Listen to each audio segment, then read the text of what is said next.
Bueno, como les decía, hoy vamos a tener la posibilidad de hablar sobre un temazo realmente, que además me apasiona mucho por un lado, pero también tenemos cosas muy negativas que contar.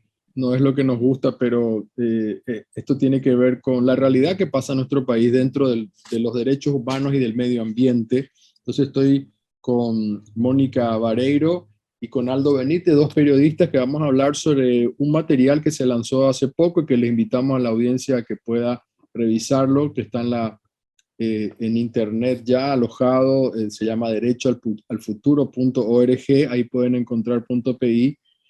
¿Cómo te va, Mónica? ¿Cómo estás? Hola Leo, buenos días, buenas tardes. Perdón.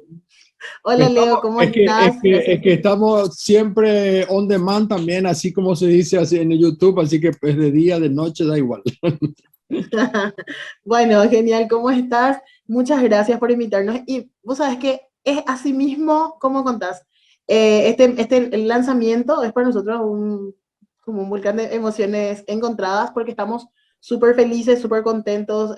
Yo coordiné un equipo de 8 periodistas que trabajamos en este material. Y por un lado estamos súper contentos por el lanzamiento, pero por el otro lado o sea, esta es como una radiografía de Paraguay y normalmente nos gusta hablar con orgullo sobre wow, Paraguay, pero son 20 casos de derechos humanos y la ineficiencia y la ausencia del Estado es lo que está presente y es el cordón umbilical de esto. Es terrible, lastimosamente. Y vamos a ir desgranando de a poquito y también viendo imágenes sobre este material. ¿Cómo te va, Aldo? También periodista y uno de los que escribió estas investigaciones. ¿Qué tal, Aldo Benítez? ¿Cómo estás? Hola Leo, hola Mónica, ¿cómo están? Un gusto Bien. saludarles un poco y ver lo que fue, o sea, el resultado de este trabajo, ¿verdad? De un buen tiempo de trabajo con Moni a la cabeza, Leo, pero que yo creo que es un material que no sé si tiene un antecedente inmediato y que resume un poco la situación, la difícil situación en la que viven muchas comunidades en nuestro país, ¿verdad? Este material se llama, como les dije, Derecho al Futuro y también estamos viendo algunas imágenes. A ver, Mónica, esto nace de un examen que se le hace a los países, digamos, ¿verdad? Periódicamente denominado EPU de manera así corta. Y esto, digamos, da como el pie para llegar a este dossier. Contame, por favor. Así es, en el 2020 Paraguay rindió el examen periódico universal con énfasis en derechos humanos y medio ambiente, ¿verdad? O sea, el tema de ese año fue eso. Y Paraguay presentó su informe oficial um, o sea, como miembro de la ONU, está obligado a presentar su informe oficial y paralelamente la ONU le pide a las organizaciones de la sociedad civil un reporte, digamos, como una contraparte. Entonces empezaron a trabajar 14 organizaciones, 14 o 15 organizaciones de la sociedad civil con larga trayectoria en Paraguay, empezaron a trabajar y a enviar sus reportes y hacer, o sea, fue un proceso súper participativo y les invitaron también a gente de las comunidades afectadas. Entonces, eh, lo que se hizo fue, en vez de dejar que eso quede ahí con un informe de cifras duras, eh, nosotros tomamos con estos periodistas que te digo y que después les quiero mencionar a cada uno si se puede, lo que hicimos fue seleccionar, o sea, leer el informe completo y seleccionar 20 de esos casos que nos parecían más representativos, como una manera también de ponerle rostro a las historias y porque muchas veces escuchamos, y de repente escuchamos, qué sé yo, casos como los de los Totobe o Sode o qué sé yo, que vemos en las noticias, pero no conocemos realmente sus historias. Entonces, lo que hicimos fue reportear sobre esto y, además de ponerle rostro, digamos que contar de una manera sencilla, coloquial, amigable, digamos. Y nada, o sea, hay casos de todo el país y la verdad que está muy interesante. Tiene fichas técnicas para que se pueda entender bien el caso. Hay casos que vienen luchando las comunidades de hace 4 décadas, por ejemplo, y realmente es terrible el tema de la desigualdad y el abandono del Estado, como ya te mencionaba antes. Claro, este material se llama Derecho al Futuro, el dossier que se presentó hace poco con varias organizaciones, con la FAPI que estuvo ahí, principalmente don Hipólito Acevedo, a quien le vamos a hacer una entrevista, ojalá en breve. Dice, historias urgentes sobre ambiente, desarrollo y derechos humanos en Paraguay. ¿Por qué son tan urgentes estas historias, Aldo? Bueno, en principio porque está pasando ante una impunidad total a gran escala y porque afecta a comunidades indígenas que no tienen una forma de defenderse desde el Estado. Entonces me parece que el referirse a estos casos como urgentes es totalmente acertado porque son situaciones que tienen que darse a conocer, ¿verdad? Y este dossier lo que hace es resumir 20 historias, 20 casos, en donde se demuestran dos cosas fundamentales, Leo: la violación de derechos humanos y la violación de los derechos ambientales, ¿verdad? Que en Paraguay lastimosamente van absolutamente de la mano y este trabajo lo demuestra tal cual, ¿verdad? Y todo esto englobado dentro de una impunidad que asusta porque se da en lugares donde supuestamente el Estado tiene que tener presencia, tanto como para proteger el medio ambiente, proteger las comunidades, proteger los recursos naturales del país, y eso, este trabajo demuestra que no se da. Entonces me parece que por eso son historias urgentes, son historias necesarias y son historias que tienen que darse a conocer. Sí, quiero mencionar nomás algunas, ¿no? De los que usted, insisto, por favor, a la audiencia que está viendo el programa con imágenes y los que nos están ¿Me escuchando. escucharon? ¿Eh? ¿Te escucho? Yo les perdí. Yo te escucho, Aldo, yo te escucho. No, Perfecto. mientras quiero recordar nomás que hay muchos casos que son muy interesantes y les invito a la audiencia que vayan a la página web. Algunos temas, voy a citar algunos que están acá, voy a leerlos. Los incendios y la destrucción del bosque atlántico del Alto Paraná, que enseguida nos va a contar Aldo más detalles. Fumigación y muerte, o cómo desaparece una colonia mediante la inacción del Estado. Otro tema que hay que subrayar: inacción del Estado, por eso que se hace un examen, y acá estamos viendo la inacción del Estado. Sobrevivir entre el polvo y la soja, es un tema que hemos tocado varias veces aquí en Made in Paraguay, y acá se habla en un caso particular. Otro tema tiene que ver con Everduré, donde los cultivos valen más que la vida, un poco relacionado al tema anterior. Los defensores de la laguna que se convirtió en sangre, es otro de los temas. La lucha por la tierra, los indígenas del Chaco y sus históricos logros sobre el Estado paraguayo. Acá hay alguna cosa interesante de resaltar. Los indígenas que dependen de la voluntad de los estancieros para subsistir, a pesar de que ellos son, según la Constitución, tienen sus derechos ancestrales. Exactamente, bueno, etcétera, ¿no? El caso del pueblo Ishir, el caso del agua potable. O sea, estoy mencionando nomás algunos de los temas, Mónica, y quiero saber cómo se hiciste para convocar a los periodistas, contarme quiénes son, y ver cómo se distribuyó la tarea para que cada uno vaya investigando. Bueno, cuando revisamos el informe que habían preparado las organizaciones, nos encontramos obviamente con nombres conocidos, o sea, con casos conocidos, y lo que hice fue armar un equipo de gente que ya tenía experiencia en la zona, que ya había reporteado ahí, porque también son comunidades de difícil acceso, la mayoría. Entonces, les convoqué, todos participaron con muchísima buena voluntad, con muchísima predisposición. Ellos son, aparte de Aldo Benítez, Gladys Benítez, que es periodista en ABC, está Robert Irrazábal, que está en Made in Paraguay en Última Hora, Santi Carneri, que es un periodista freelance, es español con varios años ya en Paraguay, Romina Cáceres del Surtidor, Flavia Borja, que hace comunicación institucional en Codeupi también, pero con buenísima trayectoria como periodista. Está Gastón Ortiz, que estuvo en la BCI y está ahora en Canal 8 de Guairá. Maxi Manzoni, que también es de El Surti. O sea, es un equipo súper variado, de gente que ya estaba, o sea, son periodistas súper comprometidos y conocidos por su compromiso por los derechos humanos, y ya tenían algún tipo de experiencia en estos casos, entonces les convocamos y participaron con muchísimo gusto.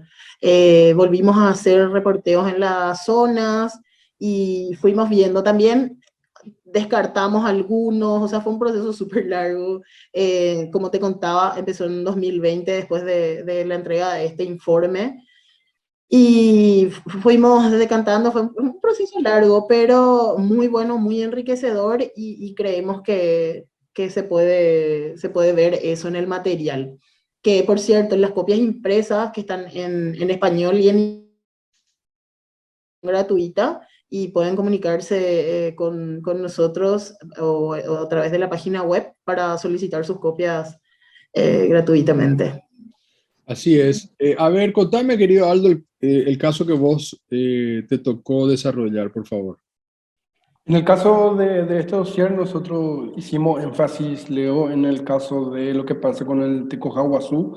Tecojaguazú es un territorio ubicado en el departamento de Itapúa, lo que se conoce actualmente como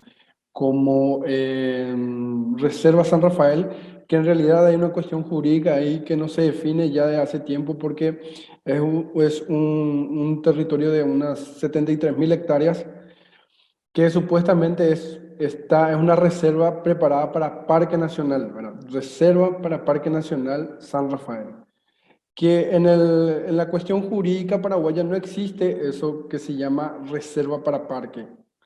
Entonces, esa ambigüedad hace que no se defina cuál es la situación. O es un parque, o es un parque para manejo sostenible, o es una reserva directamente, ¿verdad? Reserva natural.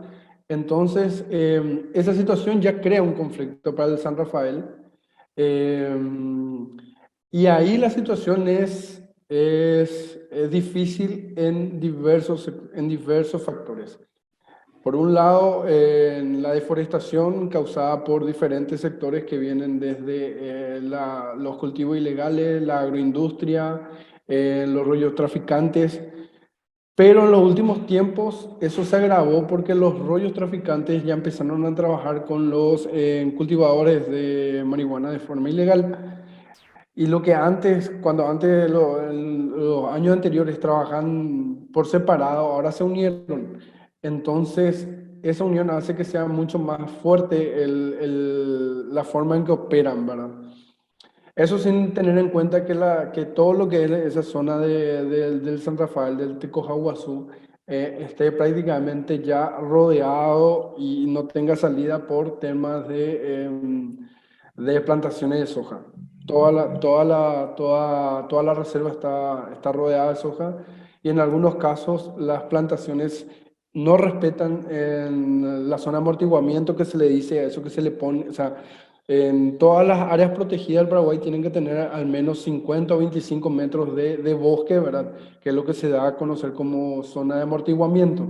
En muchos casos, en todo lo que es la Reserva San Rafael, esto no se respeta y las plantaciones llegan hasta el límite mismo de la reserva. Hay plantaciones de soja dentro de la Reserva San Rafael, que lo cual es totalmente ilegal. Aldo, te interrumpo porque el día de la presentación del dossier, vos estuviste acompañado de dos líderes, una lideresa y un líder de la comunidad del Tecojab, ¿no es cierto? Sí, Antolino y Don Luciano, que Y, son los que manejan mucha la información ahí y de hecho conocen todo lo que es el Tecojaguazú, ¿verdad?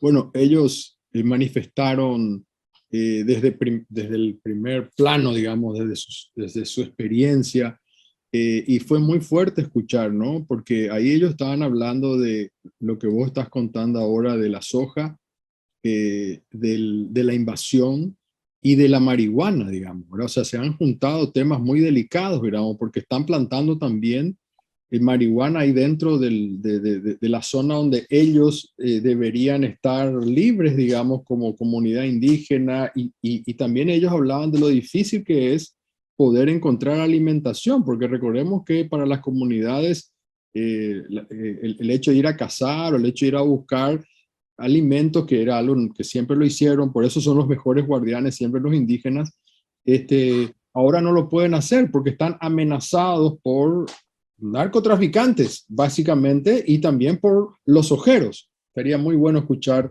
a Antolina González de Tecojaguazú. ¿Qué nos cuenta ella? ¿Cuál fue su declaración en primera persona? A ver, escuchamos. Doña Antolina. Sí, na ñañeo Tecojaguazú indígena ma ore abuelo pepe uiko ko angaite pero uiko eteria ya. Hace nieta, hace nieto creo putata hoy pepe siempre uiko tecoja hoy no hoy teco. Ana tecoja anda y por un basaro huerecota tecoja ore indígena pe ome embarete teco. Ba ese teco. Ore jero ju ore ñe ore tangara ore opu. Aunque tem teco. Aunque ore siempre roñeñando como indígena. Ore en baeja en la Tecojaguazú. Ella esa compañero Luciano. Cierto. Ore no enduya nunca na hay po parque San Rafael oye.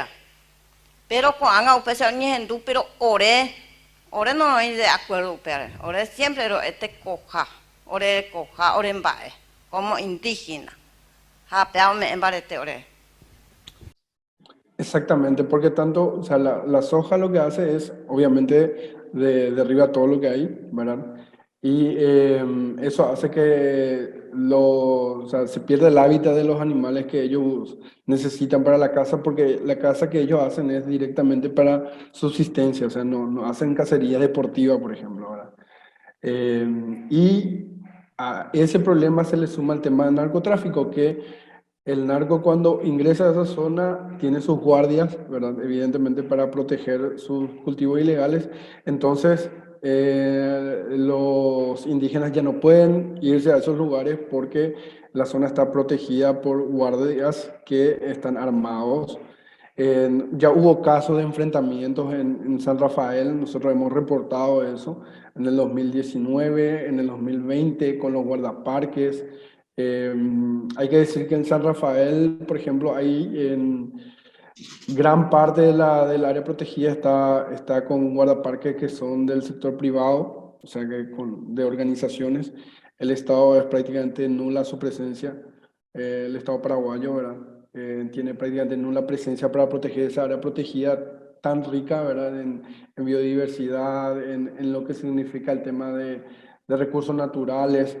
El año pasado, Leo, los guardaparques y los biólogos que trabajan en la zona con una organización ahí dentro de la reserva y pudieron captar, por ejemplo, la presencia de un puma, algo que se tenía conocimiento, pero solamente por testimonios. En el 2020, por primera vez, se pudo captar a través de cámara trampa a un puma todavía rondando la zona. Entonces, ese tipo de casos, ese tipo de historias, por ejemplo, ¿verdad? O sea, tener esa riqueza todavía en ese lugar, pero que esté tan amenazado ahora por la deforestación, hace que sea una situación alarmante lo que están viviendo, ¿verdad? En el 2020 la reserva perdió, y este dato es de loco, ¿verdad? 30.000 hectáreas por los incendios. 30.000 hectáreas, estamos hablando de 3 veces más grande que o sea, que 3 veces más grande que Asunción, para tener una idea de lo grande que fue el territorio que perdió esa reserva. Y esos incendios fueron incendios provocados. Hasta ahora la Fiscalía no tiene determinado quiénes fueron los responsables, no hay una investigación que haya avanzado. Entonces, por eso siempre hablamos de la impunidad con respecto a los delitos ambientales y con respecto principalmente a la deforestación y sobre todo con lo que pasa en el San Rafael, en la reserva San Rafael. Sí, y vamos a hacer una breve pausa y después vamos a hablar, Mónica, del Pantanal. ¿Vos nos podés contar sobre el caso del Pantanal y el tema del agua potable? ¿Sí? Después de la pausa, entonces hacemos una brevísima pausa y ya volvemos.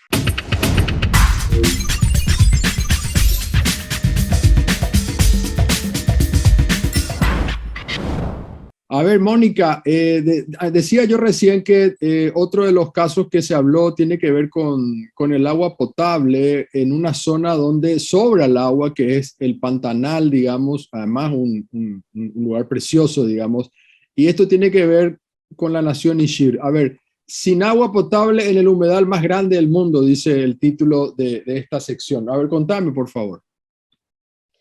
Bueno, el Pantanal es uno de los mayores tesoros que tenemos en el territorio paraguayo. Se comparte territorio con Brasil y Bolivia. Si yo te vendo como un speech de turismo, es así, wow, genial, apasionante, porque además no hay mucha población y vos veis, todo es maravilla. Sin embargo, paradójicamente, a pesar de estar en el humedal más grande del mundo, la zona con mayor biodiversidad de fauna y flora en la región, aparte del Amazonas, obviamente, la gente, los pueblos originarios son de la gran nación Ishir, ellos se denominan de esa manera, son 7 comunidades indígenas que están apostadas en su mayoría a la vera del río, pero ellos no tienen agua potable.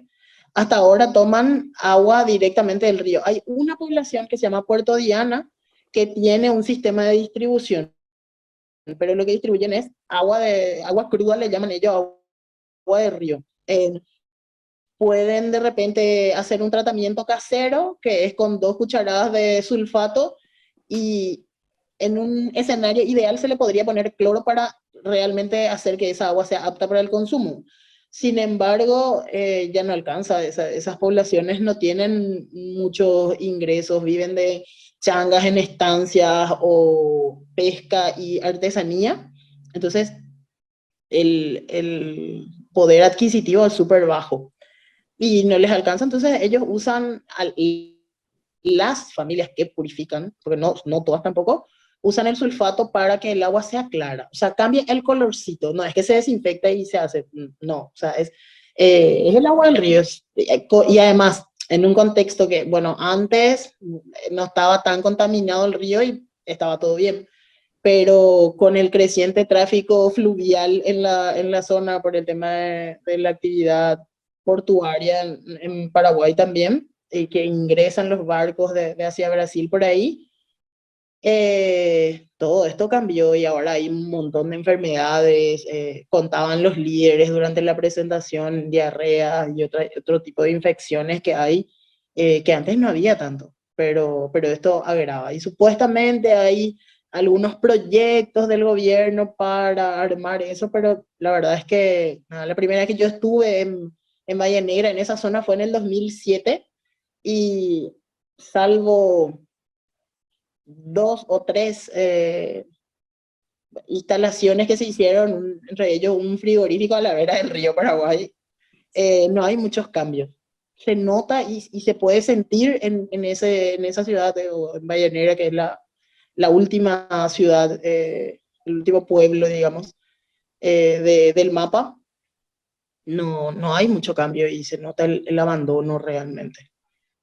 Justamente hablaba Pablo Barbosa sobre esto en la presentación, ¿no? Y creo que no hizo mención, pero ahí en el documento se cuenta que dentro de la cosmovisión de los Ishir hay una deidad que es una mujer, que es la regente del agua, digamos, ¿no? Ella es la que de alguna manera es el símbolo de esta zona, ¿verdad? Y cómo es posible que ellos que consumían agua directamente del río, históricamente, siglos y siglos tras siglos, ahora no lo puedan hacer. O sea, están amenazados. O sea, la amenaza realmente es por todos lados. Pablo Barbosa es uno de los líderes de la nación Ishir y nos va a contar también cómo es este proceso de el agua potable y que ellos no lo pueden tomar. ¿Qué está pasando en esta zona? Ahí nos cuenta Pablo. Es un gusto estar aquí para hablar de los diferentes temas que constituyen también la problemática general que viven los pueblos indígenas, entre ellos el pueblo Ishir al que nosotros pertenecemos.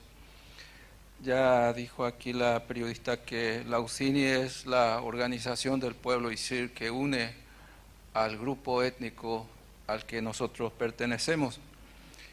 y nosotros somos ribereños, nuestros antepasados siempre fueron ribereños, habitamos en la zona que perteneció a nuestro pueblo desde tiempo inmemorial. Y hablando del tema agua, nosotros tenemos el río Paraguay, que es la fuente de subsistencia también del pueblo Isir. El agua del río se consume desde tiempo inmemorial. Nuestra gente siempre han bebido directamente el agua del río Paraguay sin ningún previo tratamiento. Pero actualmente la situación va cambiando y se producen contaminaciones porque vienen los cultivos de los ganaderos que siembran pastos, la agricultura también usan venenos y seguramente cuando llueve el agua de la lluvia arrastra residuos tóxicos que llegan al río Paraguay, produciendo así también muchas veces mortandad de peces. Ustedes habrán visto en las noticias, suelen salir mortandad de peces. Y la situación con el correr de los años va cada vez más preocupante porque ahora en la zona nuestra ya hay cultivo de soja, muy cerca de una comunidad nuestra también, en la zona ribereña. Los brasileros ahora empiezan a sembrar soja en el Alto Paraguay. Es una situación muy preocupante. Claro, y eso es lo que quería plantearte, Aldo, y subrayar la inacción del Estado, porque estamos hablando justamente de todos estos avances que están y amenazas que sienten las comunidades indígenas tienen que ver con la inacción del Estado. O sea, hay el famoso Estado ausente.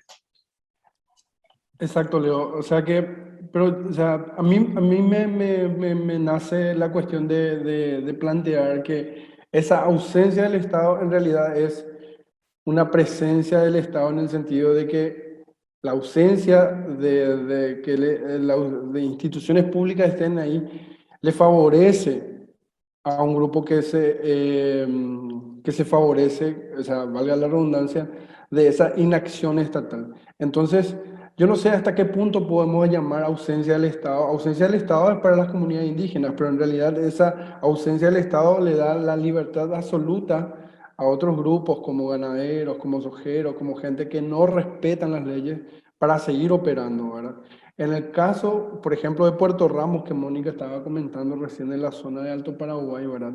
Es una situación que ya viene, no sé, hace 10 años más o menos, ¿verdad? Con el problema de titulación de tierras y es un territorio, unas 7.000 hectáreas, si mal no recuerdo, que es fundamental para unirla a otras comunidades.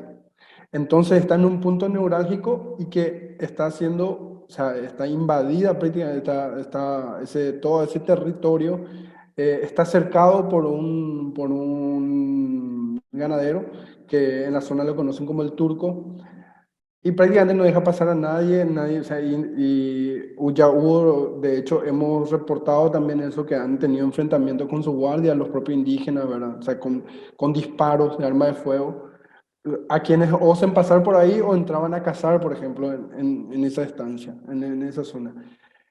Entonces, o sea, para mí es ausencia, entre comillas, del Estado, porque en realidad lo que hace el Estado es tener una presencia, pero para un grupo, que se ve favorecido al no estar las autoridades, al no tener que cumplir reglas, al no tener que cumplir con las leyes, que termina beneficiándose solamente que termina beneficiando solamente ellos. O sea, la no ausencia del Estado es una política de Paraguay para favorecer a unos pocos, ¿verdad? Claro, exactamente. La ausencia del Estado para las comunidades, pero es hacerse la vista gorda para que los otros hagan lo que quieran realmente. Mónica, también está el tema de tierra, ¿verdad? O sea, ese día se habló por ejemplo, también del caso Loma, uno de los casos emblemáticos, porque estamos hablando de más de 40 años. Sí, estuvieron los compañeros del caso Loma, que es una comunidad que está a 280 kilómetros de Mariscal Estigarribia, allá arriba, cerca de Bolivia. Y o sea, vienen luchando desde hace 40 años ya por la titulación. Después del evento, otra vez se fueron al INDER, eh, porque sí, ya se reconoció como tierra del Estado, pero todavía no hacen el proceso de firma de título para que le garantice a los lomeños que esa es su tierra. Eh, Tuvieron una presentación súper linda durante el evento del lanzamiento. Vinieron 6 compañeros de allá, estuvieron con una bandera, estuvieron contando su caso, y el líder, que aparentemente siempre es como muy calladito y qué sé yo, se apoderó fue súper emotivo. Todavía se puede ver la transmisión a través de la página de la FAPI, porque quedó ahí guardado el video.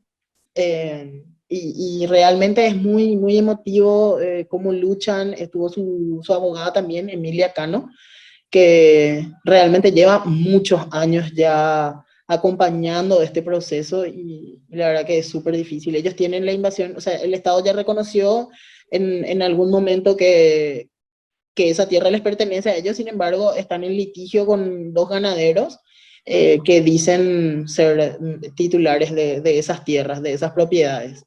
Y entonces están en constante conflicto con ellos, sufren hostigamiento, sufren violencia de parte de ellos todo el tiempo, ¿verdad? Que les dificulta, y el Estado, al dilatar este proceso, hace lo que decía Aldo, o sea, le está favoreciendo a los ganaderos, porque es muy loco, pero cuando son invasiones campesinas, los desalojos se hacen súper rápido, y es algo que se mencionaba también durante el lanzamiento, que ahora que toca desalojarle a los ganaderos porque el Estado ya reconoció que son sus tierras, esto no pasa. Nadie se va a desalojarle a los ganaderos. ¿Y por qué se hace esa diferencia entre la población vulnerable y los otros que tienen dinero, verdad? Entonces, es un Estado, siempre se supo, siempre supimos, pero a través de estas historias es como un golpazo en la cara otra vez de que el Estado y el sistema solamente funciona para la gente con poder adquisitivo. Sí, y decían ahí que faltaba solamente una firma de la directora del INDER para que se reconozca, y después habrá que ver si se le puede sacar a los ganaderos, porque cuando hay que desalojar a los indígenas, supuestamente, cuando hay títulos que son truchos, o títulos fabricados, o títulos conseguidos por el poder del dinero, entonces rápidamente se manda toda la foto, y la propiedad privada aparece así como el primer lugar. Pero cuando hay que desalojar a ganaderos que están ocupando tierras indígenas que tienen título, eso no pasa. Entonces estamos a una firma, y después para ver qué ocurre luego de esta firma. Así mismo. Lo del caso Loma es increíble, 42 años como escuchábamos. Nos decía Alexis Martínez en la presentación del dossier las siguientes palabras. 500 kilómetros. Acuape, ya supone su cuanga ya 800 kilómetros. Pepe la ore siempre los esca avejina ore cuatia mi ore título mi y ella petei o compañera vi porque Pepe se ambas se cuanga ayu ajesha ajesha ave derecho al futuro, porque esta año más pechaba oreros echase los echase a no hendu lo cuase no henduce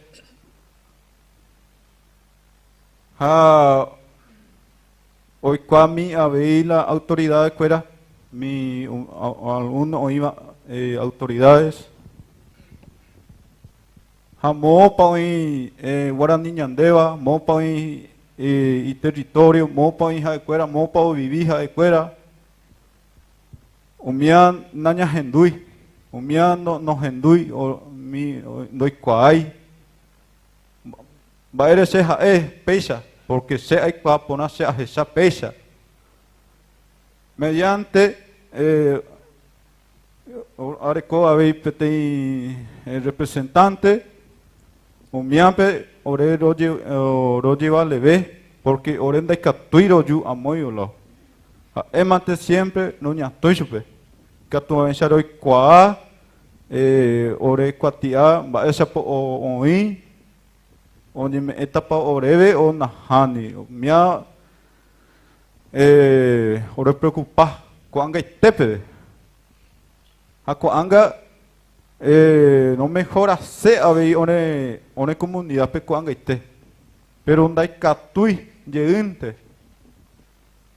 Hoy 3 invasores, 2 ganaderos, hoy Pepe. A escuela siempre continuado omba Pepe. Ahora Nahani.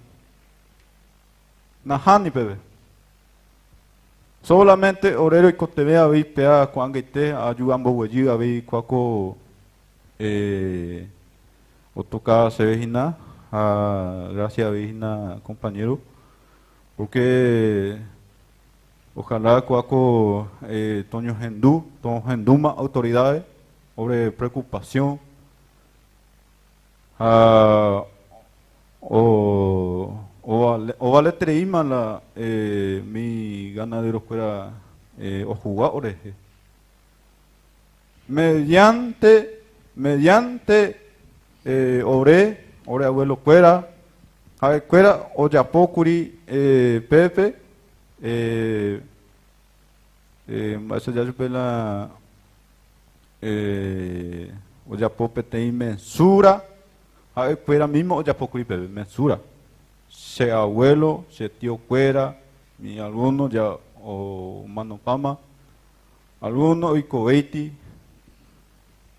a pea a escuela o yapoa pues ha pea arise a lucheti Pepe.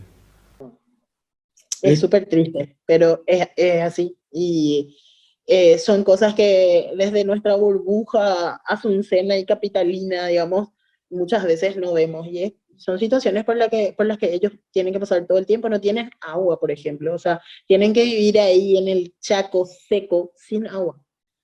Y esa es una forma también que tiene el Estado de expulsarles de su tierra. Porque ¿qué van a hacer sin agua? Como decía Apolonia en la entrevista con Aldo al inicio de esa conferencia, el agua es vida, ¿verdad? La vida, Teco, cuando hablaba de Teco Jauazú, si no tenemos por eso hablamos de derechos humanos y ambiente, está súper relacionado. Si no se cuida y si no se garantiza un medio ambiente sano, no se puede garantizar la vida, que es una de las primeras consignas de la Constitución Nacional, ¿verdad?